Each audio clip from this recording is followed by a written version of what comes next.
So the school, we're of course situated on the beautiful south coast of New South Wales, probably about 3 hours south of Sydney. Everybody experienced the bushfires in their own unique way or personal way, and everyone's got a story about it. Our whole community was either directly impacted or indirectly impacted. And what we needed to do was have a big focus on our wellbeing, because we knew that every kid had their story, every kid had their experience, and that we really wanted to make sure that we were here to support them and their families the best that we possibly could.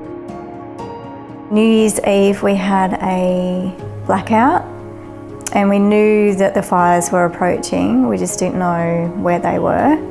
So we had no communication with the outside world, we didn't know what was happening. And so having that time of not knowing what was going on was quite eerie, quite unsettling.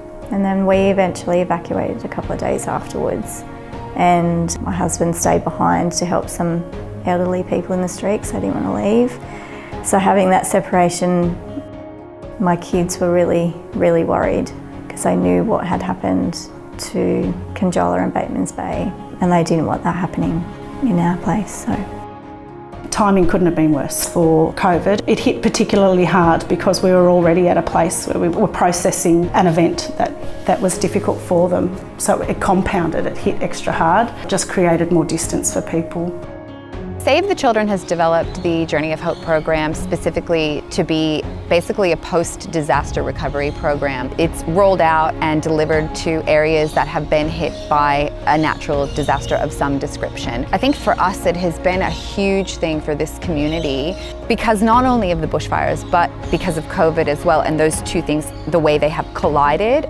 The main points are helping children to understand their experience. So when they have a traumatic event, so many emotions and things come into play that they just don't have the capacity to necessarily understand. I would say that's the biggest thing, is for us to just help them see that, you know, they have a safe space where they can explore these concepts and feel like part of a community and tap into their support network and just know that they're not alone and know that they have that inner strength and that resilience inside of them to cope with the current trauma, like what has happened, what is happening, and what might happen down the track as well. I really like the games because you get to have fun, but it's like learning, but it's fun learning. We get to play with the parachute, we get to play catch. It's all just learning, but it doesn't feel like that. They've made me feel happy and feel like I'm getting supported and some of my problems are getting resolved when it just feels like having fun.